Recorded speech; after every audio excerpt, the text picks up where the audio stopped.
Polres Jepara, Jawa Tengah menangkap total 11 tersangka perusak dan penjara kantor DPRD Jepara pada aksi massa akhir pekan lalu. Para tersangka terancam hukuman pidana 9 tahun penjara.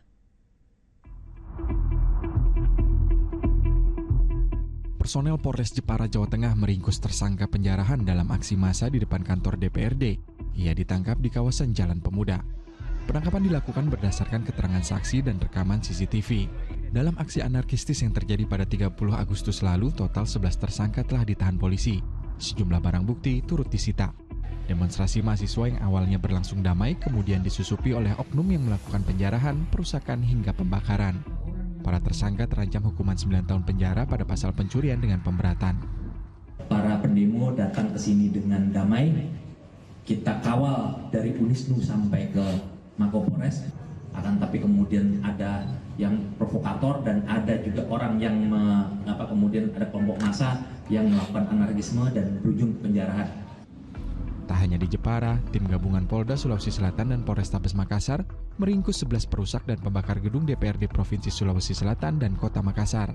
3 tersangka merusak dan membakar kantor DPRD Sulawesi Selatan, sementara 8 lainnya merusak dan membakar DPRD Kota Makassar.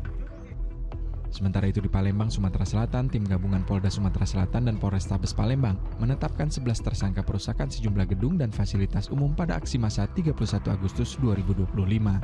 Tim Liputan melaporkan.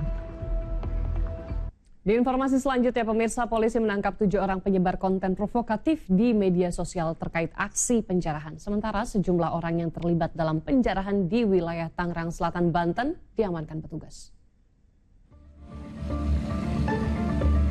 Polisi menangkap sejumlah orang yang terlibat dalam penjarahan di rumah Menteri Keuangan Sri Mulyani dan anggota DPR Nafa Urbah di wilayah Tangerang Selatan, Banten pada Minggu 31 Agustus 2025. Para pelaku ditetapkan sebagai tersangka dan ditahan. Polres Tangerang Selatan bersama Ditreskrimum Polda Metro Jaya masih terus melakukan pendalaman dan pengembangan untuk menangkap pelaku lainnya hingga tuntas. Memang benar sudah ada beberapa orang yang sudah kita amankan, sudah statusnya juga sudah kita tahan. Bapak Kapolda sangat mengatensi juga kasus ini, sehingga kami mohon waktu.